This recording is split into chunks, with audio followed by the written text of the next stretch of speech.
Hi, good morning, people. It's a beautiful day on July 1st. It's going to be a beautiful week and heading into my favorite holiday of the year. It's the best. Anniversary? Yeah, my anniversary. Huh. Uh, yeah.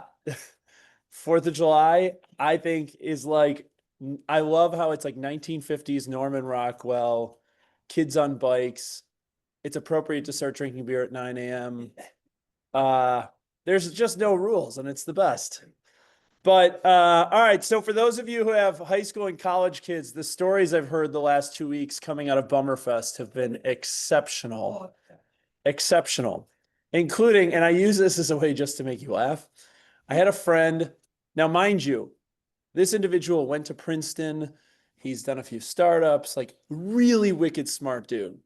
And his oldest son is a senior graduating from Nicolet. He was a direct admittance into UW-Madison's business school. And on Sunday, I saw him and I was like, hey, how's Bummerfest going? Because nothing good comes out of Summerfest before the age of 25. And he said, well, I'm going to change the kid's name out of his own privacy. He goes, I came home and long story short, he was at the hospital with his dad till 3 a.m. He comes home to bring his dad, tucks his dad into bed at 3 a.m. He pulls into his driveway, parks his car. He comes in across the back patio and he finds Michael lying on the back patio furniture, just totally passed out. And he goes, Heather and I are trying to figure out what exactly we should be doing right now with Summerfest. Anyways, I don't know why I told the story, but I will share with you, I think it's an incredible cultural asset for our city. And I would encourage you to take advantage of it because the economic impact it has on our city is profound. And I know there's a lot of opinions about the format change and so on and so forth. But I'll tell you, I was at the Killers on Friday night and the Killers just slayed. I mean, I felt like I was watching Freddie Mercury in 2025. I mean, that dude has a hip thrust and a whatever that just crushed. So anyways, Let's see. Oh, also, if you didn't know this, there's a fundamental truth in life that live music is good for the soul. It's just a fundamental truth. And so I love Summerfest. My wife hates Summerfest, but we compromise and go, I don't know, maybe once or twice. Anyways, long story short of saying Summerfest is a great cultural asset. I feel for you though, for those who have 15-year-olds to 25-year-olds. And some of them I've run into down at Summerfest and they walk up to me and I'm like, Gus, we shouldn't be hanging out right now. No, I'm kidding. No. Yeah. All right. So mission, vision, values, beliefs, and perspectives. We're heading into the 4th of July, and just as a reminder to the group, like it's a great moment in time to slow down and spend time with those that you love and care for. And there's the whole thing of like the 4 balls in your life. You have your health, your family, your financial thermostat, your spiritual thermostat, and then you have work. 3 of the 4 are glass. Your work is rubber. It will bounce back. Take some time to slow down, take a deep breath, and enjoy the 4th of July. And it's okay to have a beer at 9 a.m. if you so choose. Just as a reminder, okay, a couple things from an office operations updates. We will be closing the offices on July 3rd at noon. At noon, in order to give our group a little bit of a head start and allow them to get out of here. So I know that if there are closings on July 3rd past noon, we were working to try and move those up. We were working on that yesterday. But if you need access to the offices on the 3rd or the 4th, God forbid, you have access to the offices 24/7 with your fobs. I would just ask that, especially right now with some of the hot and humid weather, a lot of the doors stick in the security fobs. I don't know if you notice, if you can just make sure you check the doors on your way out. If you have food or beverage, just make sure you clean up after yourself, so on and so forth. Cool. All right. Last week, I talked a little bit about the summer slip and slide, and I challenged you as it relates to making sure that you don't end up like this as it relates to your business, because Things might be happening below your feet that you might not be recognizing. And then all of a sudden you look up in October and you're like, holy shit, I had a really tough year, but you didn't recognize where you needed to make the course correction when you needed it most. And I'm telling you, you might need it now, because we're starting to see what we had historically seen the peak of the market being June and July. We're now seeing for 2 years in a row that the apex of the market is likely going to be in May. And so you're starting to see a little bit of the slide heading into the back half of the year. You need to make sure you're paying attention. And I shared with you the 7 maxims for pricing, because the first thing that goes that you might not recognize it is pricing and making sure you're staying ahead of the market and what is going on within the market. Because we're 76% of the way through the year. If you really think about it, 90 days out is August. Closed transactions by the end of August should be 76% of the way through the year. So are you at 76% towards your goal or towards your mission? What is your mission, or what is your gap? And find out your mission critical objectives or your mission critical activities. Hey, Charlie. Yeah. Your screen is cut off, like only part of it showing. Like the last 3 slides, like you're not sharing your whole screen. How's that, Willis? Nope. All right, one sec. Thanks for the heads up. How's that? There you go. Perfect. Thanks, bud. All right. And I shared with you the reset model around how do you reset or course correct your mission critical activities in order to make sure that you're on pace to get to where you need to go through the end of the year. Because if you want extraordinary results, you have to take a pulse on where you stand. Are you on track? Are you crushing it? Are you falling behind? Don't give up. Just get clear. Where are you and where are you going? That was my mode or challenge to the group last week. And I lean into that to say we have a couple of great educational opportunities forthcoming. You're going to start seeing us lean into AI. And how are we automating? How are we leveraging the technology? And how are you embracing it now? Here's the July training calendar. You'll notice there's 5 to 6 various opportunities that we're leaning into from an AI perspective in terms of how are you using AI within your business today. I will challenge you, and I challenged the ALCs last week. You should be thinking about your business in this way: 90, 10, 90, 10. 90% of your activities should take you 10 minutes or less. 90% of your activities should take you 10 minutes or less to 90% completion. Your value creation is the final 10%. And I utilize the example of the last mile or the last mile opportunity, and I use Amazon as the example. Why do you use Amazon? Speed and convenience. The cost of, and I'll just use a piece of gum or a pack of gum. The cost of acquisition of the pack of gum is nominal. The cost of storage in an Amazon facility is nominal. The cost of picking the gum and putting it into a bag is nominal. The most expensive piece of the transaction is getting it from the Amazon warehouse on South 43 to your house within under 24 hours. It's the most expensive piece of the transaction. Yet the reason why you use those platforms is speed and convenience. People are willing to pay for speed and convenience. You need to be thinking about your business as it relates to speed and convenience. And the model stands true. 90% of your activities now should be 10 minutes or less to 90% completion, and your value creation will come from the final 10%. That's your last mile opportunity. Now, as you think about that, that's where AI can play a part in helping you create speed and convenience within your business. A model you need to be thinking about as it relates to how you rewire your thought processes and approach to this business. There's the July training calendar. There's a KW luxury call coming up tomorrow at 10 a.m. via Zoom, the mid-year elevation, auditing, adjusting, and accelerating your luxury business. Join that call tomorrow at 10 a.m. at Zoom. The KW AI meetup is a series that we will have on the July training calendar. You can see the dates here. It is on Fridays at 9 a.m. Central via Zoom.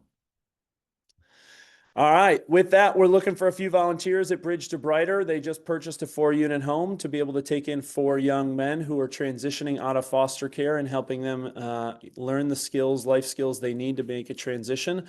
We have 2 time slots, 3 hours apiece on July 17th, 3 hours in the morning, 3 hours in the afternoon. We're going to get this 4-unit property ready so we can welcome 4 young men into the Bridge to Brighter community. Cool? All right, Ignite is coming back. We're launching it on August 6th. You have myself, Amanda Schroeder, Brian Eggers, Don Shipley, Taylor Coolidge, Jen Strelka, Jay Schmidt, Holly Speranza, Mackenzie Brogan, and Emily Fair kicking off the Ignite calendar in 2025. You can see here it runs from August 6th to August 28th, strategically as we head into the fall. It will be at the Innovation Office over in Tosa from 9 to noon on Monday, Wednesday, and Friday throughout the month of August. Feel free to register today. And then reminder, upcoming on the 21st from 3 to 7, we're hosting a little bit of what I would call a company picnic. Bring your loved ones, bring your kids, bring friends. Really, we want you to be able to showcase your community in collaboration with each other. We'll have bounce houses, face painters, live music, food trucks, beer, and we're just going to throw a midsummer picnic for the group. So be there August 21st, Camp Bar held at the State Fair, but not during the State Fair. And then lastly, we have about 30 people signed up for Mega Camp. It's not average camp, it's Mega Camp. If you want to learn how to scale a big business, Mega Camp's a great way to do it with incredible panels all around how they built and scaled businesses. Cool? All right, with that, I'm flipping it over to Linz. Linz, what do these guys need to know? Hey, good morning. All right, just a quick update for the group. We've got some new content to share. So Charlie puts together the lore report every single month, which stands for the language of real estate. And so what we've done is put those together as social media posts so that they're a little bit more digestible content that you can share out with your audience. And it's really geared to helping your clients and your community feel more informed, prepared, and empowered to kind of understand the market of the moment. So they, you're providing more of a clear snapshot into what's happening in the greater Milwaukee area with the data that's provided and each of these posts that you can then share. It's also going to help them with making more data-driven decisions. So whether they're pricing a home to sell or drafting a winning offer, just providing more insights into giving your clients more of an edge. But then it also helps you to kind of become established as the local real estate market expert. So always trying to provide you guys with more data and materials to share out to your audience and your followers. So you can find these amongst all of the other marketing materials and social media posts that we create for you guys. So you'll find them in the Agent Hub. If you scroll down to tech and marketing resources, you'll see the marketing and social posts. So these have been added amongst the 12 direct campaigns, the other post and go materials that we create monthly, those reels. So there's a separate folder created for lore reports for social media.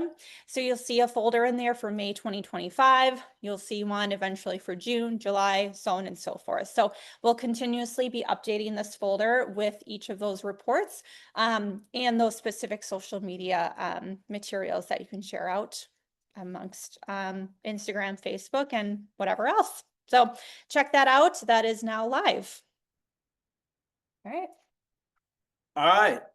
Switching over to Chief Herbert. And we have a few ICA updates for you. There's a new document that we will release this week and we will share with you. You don't need to sign it. I'm just notifying you it will supersede previous documents that have been signed. And I will tell you, it's not to scare you. We had to clean up some language as it relates to some of the class action lawsuits that was a little outdated. Structurally, there's really effectively not much significant change.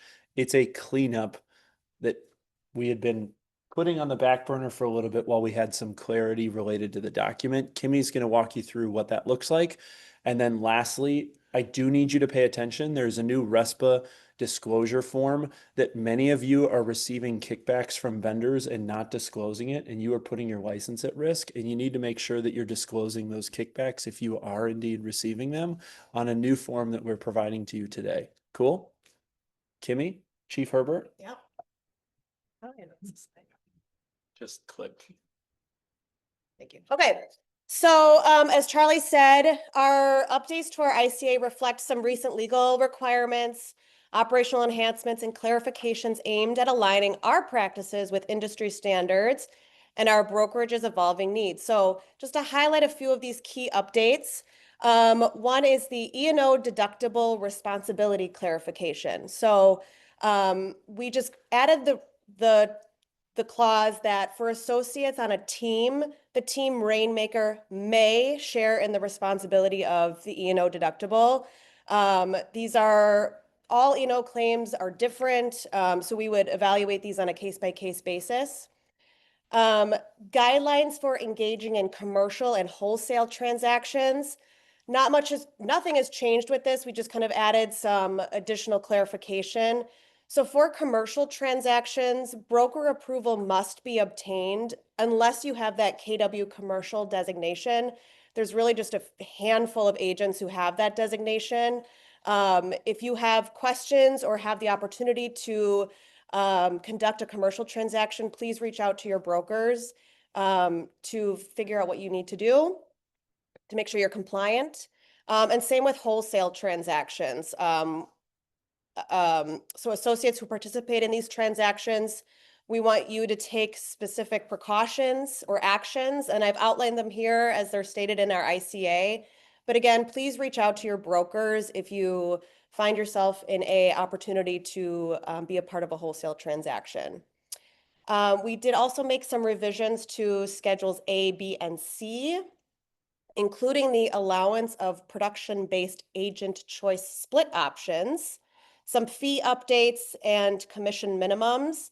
So with regards to this production-based agent choice split options, for those agents who produce more than 4 million in closed sales volume in the most recent 12-month period, will have the option to move to an 80-20 split on their normally scheduled cap anniversary date. If you have questions on that, please reach out to your team leaders and they can give you some more information on what that would look like. And then finally, not much, this really didn't change. We just kind of changed the language a little bit related to the NAR, the settlement that as far as listing commission goes, obviously we know that there are sellers who say, I don't want to necessarily offer co-broke commission right off the bat. So we've just reflected that the minimum listing commission cannot be below 2.6% without broker approval. It used to be 5%, but we just took away that buyer agent co-broke commission in there. Otherwise, everything else has remained the same. And then lastly, we have the disclosure requirements for dual employment and affiliated business arrangements. And that's what Charlie was mentioning. So Wisconsin state statute prohibits a licensee from referring services to anyone where the licensee may earn compensation related to the referral unless they disclose that fact in writing. So you all know we have our affiliated business arrangement disclosure. That's the firm's disclosure of partnerships that we have where we might receive a kickback. So we're disclosing that to all of our clients. Agents have the same duty to disclose. So if you have a specific partnership with another title company or a lender, we have to ensure that you're disclosing that to your clients in a timely manner. So the second page of our affiliated business arrangement or our RESPA now includes a place for you to disclose that. So it's just a small spot where you put in your name and insert the company that you have a partnership with. So it's a very simple disclosure that we just want to make sure that you're adding. Some of you may have noticed it has been updated in zip form, and right now it's auto-filling Keller Williams as the company name. That is a mistake. It's getting corrected. I'm working with zip form to fix that. Keller Williams would not go in that company name spot. So any questions on any of that? Cool. And then lastly, I just want one last reminder, starting today is the mandatory use date for the WB50 residential pre-agency showing agreement.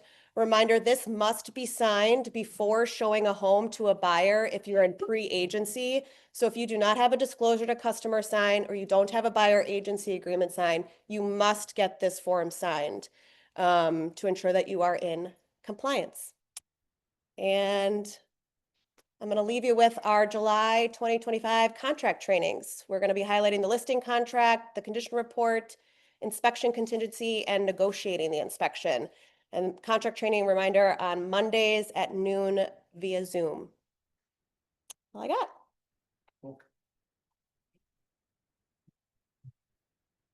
I'm going to touch on the RESPA thing one more time because I think it's worth noting as a stark reminder. If you're participating, there are some mortgage companies right now that are employing agents as W-2 employees on top of their real estate business. I question the legality behind that, which is why we've kind of kept that at an arm's distance for a little bit. But here's the thing. I am aware of a case in the southeastern Wisconsin market where an agent was duly employed by a mortgage company. The DSPS found out it was not disclosed and they suspended their license for an extended period of time. The reason why we need to make sure you're paying attention to this is you do not want to interrupt your main source of income for a side hustle. If you do it and choose to participate, you just got to disclose it. I think that I would caution you in some of these activities, especially if your main hustle should be your main hustle, which is fine. But if you're going to participate in it, you need to make sure you disclose it because they're cracking down on these non-disclosures of effective kickbacks. And so we added this in as an opportunity because we can't track where, I don't know, you get $5 for someone for something. It's impossible for us to track it across everybody. So we just left it as a blank disclosure for you guys to fill out if you're participating in any way. Does that make sense? Cool. If you have questions on it, feel free to reach out to any of the brokers. All right. With that, I have a little bit of an announcement to make to celebrate somebody. Fuck. Shoot. Sorry. So I'll use a business case to help you understand something, okay? And in years past, I talk a lot about Nike.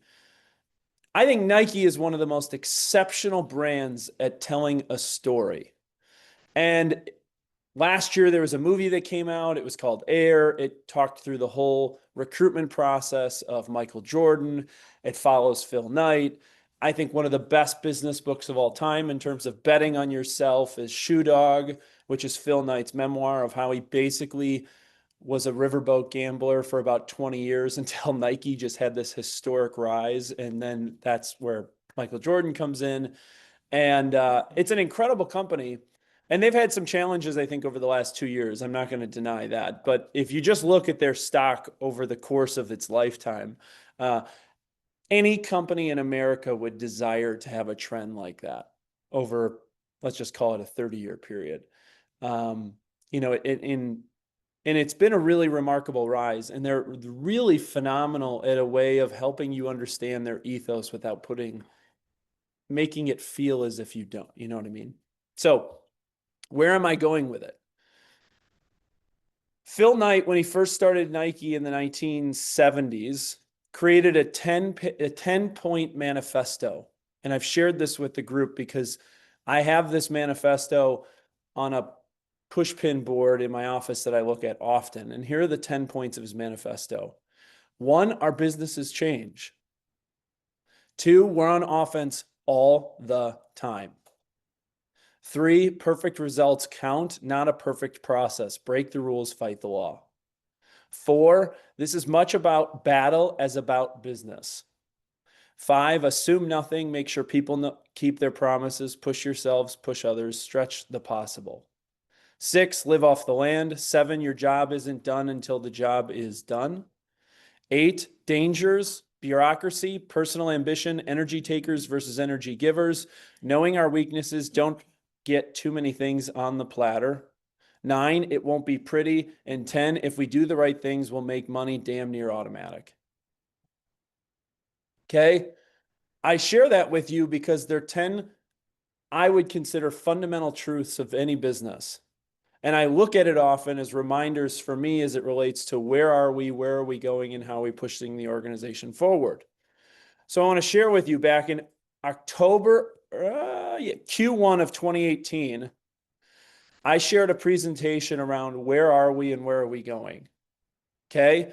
And back in October of 2018, we had the North Shore, and the market cap was 1.2 billion, 550 agents that work in the North Shore. Southwest was just getting going. It was 1.1 billion market cap with 534 agents. Lake Country, back in 2018, I think was still on Pauling Road. For those of you who've been around that long, it was a 250 square foot shoebox. It's where I started. In Lake Country, it was 1.2 billion with 558 agents. This was the market opportunity. And then we had these thoughts. What would the market look like and where could you attack?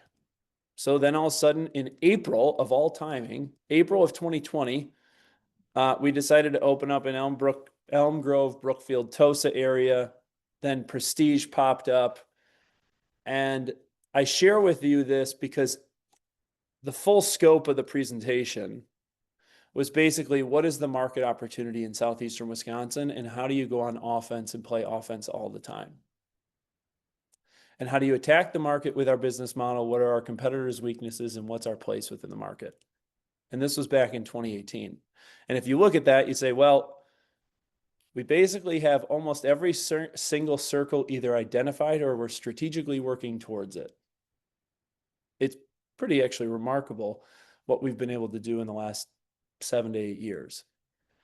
And then I looked back on and then I shared, it's interesting because the two largest players in the space at the time was Shore West and First Weber back in 2018. They had 22 offices that covered the same geographical area, and First Weber had 17.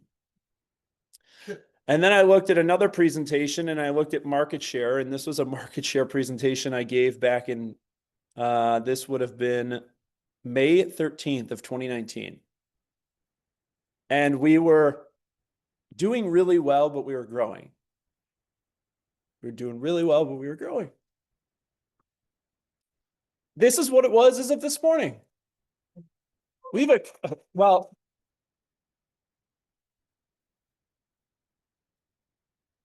There's a reason why I share this with you, okay? In 2017, we had 141 agents, we had 2 locations, and we profit shared right around 200,000. She's gonna kill me that I'm crying, but whatever. Today, we're 460. We got 4 locations, and we'll profit share $700,000 this year.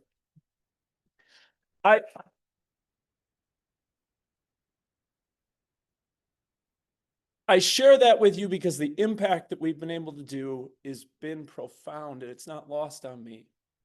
And someone who's done it with me since 2017, kind of like my right-hand person, literally we sit 2 feet from each other.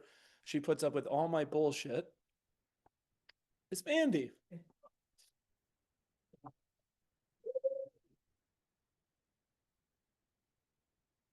So we have to play offense all the time. All the time. And I have to be thinking about where are we going and what are we doing? So effective today, Mandy has a new job.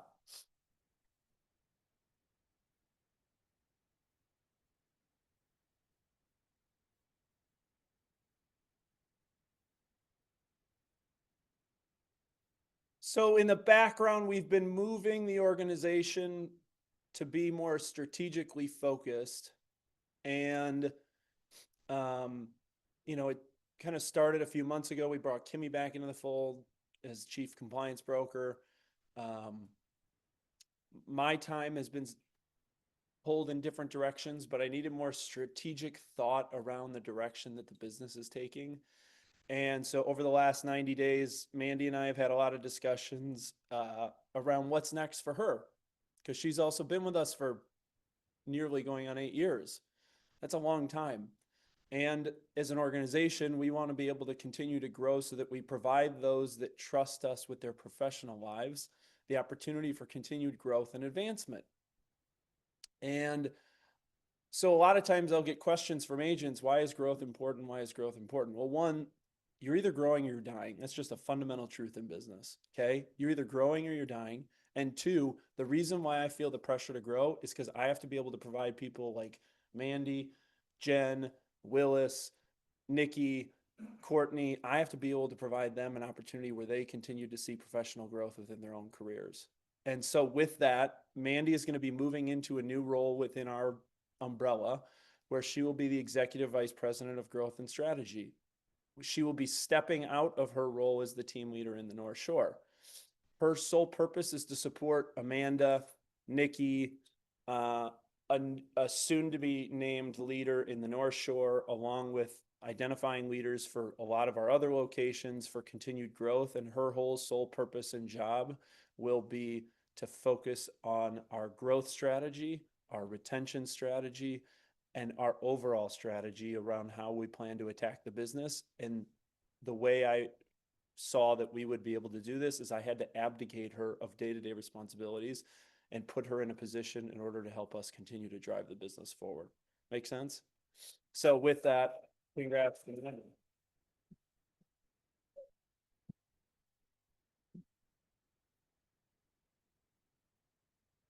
So what does that mean?